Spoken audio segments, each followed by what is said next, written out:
আমরা তোমাদের মধ্যে আমাদের ভবিষ্যৎ দেখতে পাই। আমি ছাত্রদের উদ্দেশ্যে বলছি, যারা গণ অভ্যুত্থানে ভূমিকা রেখেছে, শহীদ হয়েছে, তাদের আকাঙ্ক্ষার বাস্তবায়ন আমরা করতে চাই। সেটার প্রতিযোগিতা হোক। আকাঙ্ক্ষার বাস্তবায়নের প্রতিযোগিতায় আমরা আছি। আমাদের নেতা জনাব তারেক রহমান আছে, আমাদের একটা পরিকল্পনা আছে, আকাঙ্ক্ষা বাস্তবায়নের অঙ্গীকার আছে, সে অঙ্গীকারের জন্য আমাদের কর্মসূচি আছে, আমাদের আন্তরিকতা আছে, আর্থিক সংশ্লিষ্টতা আছে, সেগুলো অর্জনের চেষ্টা করছি। সুতরাং আমরা শুধুমাত্র উই হ্যাভ এ প্ল্যান বলে ছেড়ে দিইনি। আমাদের নেতৃত্ব আছে, আমাদের পরিকল্পনা আছে, আমাদের কর্মসূচি আছে, আমাদের প্রতিশ্রুতি আছে, বাস্তবায়নের অঙ্গীকার আছে। সেজন্য আমরা আর্থিক সামর্থ্য অর্জন করার চেষ্টা করছি। আমরা যাব, এগোব।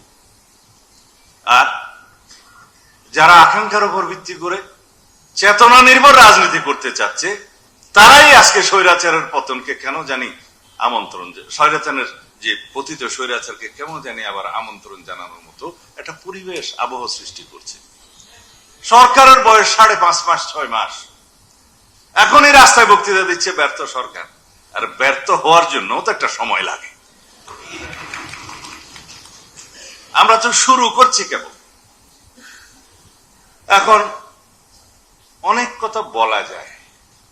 2024-এর 8ই আগস্ট যে ইন্টারিম গভর্নমেন্টের যাত্রা শুরু হলো, সেই যাত্রা আর্টিকেল 106 এর হাত ধরে কেন হলো? তখন তারা কনস্টিটিউশনের কাছে গিয়েছে, তখন তারা সুপ্রিম কোর্টের কাছে গিয়েছে। তারা জানে কিছু আর্টিকেল অ্যাব্রোগেটেড হবে এবং সেটাকে লেজিটিমেসি দেয়া হবে যখন পরবর্তী সংশোধন হবে কনস্টিটিউশনের, সেখানে চতুর্থ তফসিলের সবকিছুকে লেজিটিমেসি দেয়া হবে। সেই 2024-এর 5ই আগস্ট থেকে যেদিন 18তম সংশোধনী গৃহীত হবে সেদিন পর্যন্ত সমস্ত কর্মকাণ্ডকে, সেই সরকারের কর্মকাণ্ডকে বৈধতা দেয়া হবে। সংবিধানের প্রফেসর আছে আমার বন্ধু বুরহানুদ্দিন রানা, আমরা তাদের কাছ থেকে সবক নিয়েছি। সম্ভব কিনা তারা বলেছেন সম্ভব। অতীতে যারা ক্রান্তিকালীন বিধান হিসাবে আর্টিকেল 150 অনুসারে বিভিন্ন বিষয় তফসিলে ধারণ করেছে, চতুর্থ তফসিলে, সে ক্রান্তিকালীন সময়টা কি হবে অনেক সময় অনেক বিচারপতিরা তার ব্যাখ্যা দিয়েছেন। বিচারপতি কালামানিকও একটা ব্যাখ্যা দিয়েছেন, দেখলাম একটা জাজমেন্ট। তারা তাদের মতো করে রাজনৈতিক ব্যাখ্যা দেয় আদালতে বসে, যেহেতু তারা শপথবদ্ধ রাজনীতিবিদ নাকি ছিলেন বাংলাদেশে কিছু কিছু বিচারপতি। এই শপথবদ্ধ রাজনৈতিক বিচারকরা কিছু কিছু ব্যাখ্যা দিয়েছে। তারা বলেছেন শুধু ক্রান্তিকাল হবে 1971-এর 16 ডিসেম্বরের আগ থেকে স্বাধীনতার ঘোষণা দেওয়ার ওই সময়টা পর্যন্ত, স্বাধীনতার ঘোষণা দেওয়ার সময় থেকে 16ই ডিসেম্বর অথবা প্রথম জাতীয় সংসদের প্রথম দিন, মানে 1973 সালের 7ই এপ্রিল খুব সম্ভবত, এই পর্যন্ত নাকি ক্রান্তিকাল। এরপরে নাকি আর কোনো ক্রান্তি হয় নাই। বাংলাদেশে আর্টিকেল 150-কে সুন্দরভাবে আরো ব্যাখ্যা করতে হবে যে ক্রান্তিকালীন সময় আর কোনটা কোনটা ছিল। একদলীয় বাকশাল যখন প্রণয়ন করলেন, সেটা তো জাতীয়ভাবে একটা ক্রান্তিকাল। তারা বাংলাদেশের গণতন্ত্রকে হত্যা করেছিল। 7ই নভেম্বর সৃষ্টি কেন হয়েছিল? ওই ক্রান্তিকালের কারণে হয়েছিল। আমরা 1979-তে যদি সেগুলো ধারণ না করতাম, তাহলে পরে ইলিজিটিমেট হয়ে যেত এর মাঝখানে সমস্ত কর্মকাণ্ডগুলো। বাকশাল দাঁড়িয়ে থাকতো। বাংলাদেশের মানুষ কি বাকশাল দাঁড়িয়ে থাকুক সেটা চেয়েছিল?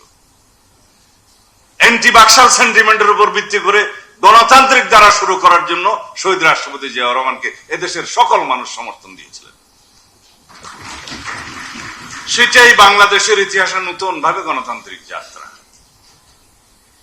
বিচারপতি খায়রুল হকরা সেই 5ম সংশোধনীকে অবৈধ ঘোষণা করলেন। বাংলাদেশের সবচাইতে ইনজাস্টিস খায়রুল হক এই দেশের বিনাশের একটা মূল বীজ, মূল সূত্র। Unfortunately he was my class teacher.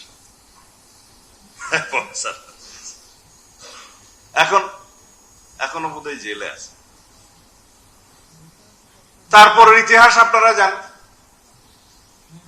এই 1979 থেকে 2024 পর্যন্ত যতবারই গণতন্ত্র বিলুপ্ত হওয়ার পথে গিয়েছে, হুমকির পথে গিয়েছে, ততবারই দেশনেত্রী বেগম খালেদা জিয়া এবং পরবর্তীতে আমাদের নেতা জনাব তারেক রহমানের হাত ধরে গণতন্ত্রের মুক্তি হয়েছে। দেশনেত্রী বেগম খালেদা জিয়া তার অবিরাম সংগ্রামের কারণে আপসীন দেশনেত্রী, তখন আপসীন নেত্রী বলতেন, দেশনেত্রী তারপরে খেতাব পেয়েছেন, খেতাব পেলেন। 90 গণতন্ত্র মুক্ত হলো, বহুদলীয় গণতন্ত্রের পথে আরেকটা মাত্রা যুগ হলো, আমরা সংসদীয় গণতন্ত্রের পথে আসলাম, তাও দেশনেত্রী বেগম খালেদা জিয়ার সময়। তারপরে কেয়ারটেকার সরকার আসলাম, তাও তার সময়। এরপরে 2001 সালের গভর্নমেন্টের পরে বিভিন্ন ষড়যন্ত্রের কারণে বাংলাদেশে 111 সৃষ্টি। সেই 111 বেনিফিশিয়ারি কে? ফেসিস্ট শেখ হাসিনা। সেই 111 এবং ফেসিস্ট শেখ হাসিনা, তাদের মধ্যে যোগসূত্র আছে। তারা কেউ এখন বিদেশে আছে এবং শেখ হাসিনা অবশ্য তার নিজ দেশে প্রত্যাবর্তন করেছে। কারণ আওয়ামী লীগের আবার অনেক প্রত্যাবর্তন দিবস আছে, তার পিতার আছে, তার ছেলের আছে, তার মেয়ের আছে, তার নিজের আছে, খালি প্রত্যাবর্তন করে। কিন্তু এইবার সঠিকভাবে প্রত্যাবর্তন করেছে, এটা নিজ দেশে প্রত্যাবর্তন করেছে। এখন ওখান থেকে কথা বলছে। আমি 2-1টা পত্রিকা আজকে বসে বসে দেখছিলাম, কালকে সময় পাইনি, আমি বিভিন্ন জায়গায় শহরে ছিলাম। এখানে আমাকে আমার নেতা জনাব তারেক রহমানকে নিয়ে একটা ভারতীয় সাংবাদিক সুবীর ভৌমিক মনে হয় অনেক লম্বা লম্বা কথা বলেছে, যে ভারতে বসে সালাউদ্দিনের রাজনীতি করা নিয়ে প্রশ্ন সুবীর ভৌমিকের। আমাকে ইন্টারভিউ করতে চেয়েছিল এই পত্রিকা, আমি সময় পাইনি রাতে। তারপরে হাসিনাকে ঘিরে ঢাকা দিল্লি সম্পর্কে নতুন উত্তেজনা, প্রথম আলো। আসলে আমার দেশ আর প্রথম আলো যদি দুইটা একসাথে পড়া যায় আর কি, তাহলে আপনি সব ধরনের নিউজ পাবেন। ওইখানে লিখছে, প্রথম আলোতে লিখছে ভারতীয় মুখপাত্র একজন, যে বাংলাদেশে ডিউলি কনস্টিটিউটেড গভর্নমেন্টের, লেজিটিমেট গভর্নমেন্টের বিরুদ্ধে যা কিছু শেখ হাসিনা একটা প্ল্যাটফর্ম মিটিং এ বলেছে, সেটা ভারত সমর্থন করে না। কিন্তু ভারত কি তাকে বারবার মিটিং করতে দিয়ে এটা সমর্থন করে? তারপরে বলবে উনি যা বলেছে তার সাথে আমরা নাই। এইভাবে কূটনৈতিক সম্পর্ক থাকে না। আমাদের পার্শ্ববর্তী দেশ, আমরা বাইলেটারাল রিলেশন রাখবো। আমাদের এই বাইলেটারাল রিলেশনশিপের মধ্যে ইন্টারডিপেন্ডেন্সি আছে এবং এই ইন্টারডিপেন্ডেন্সিকে আমরা শক্তি হিসেবে মনে করি।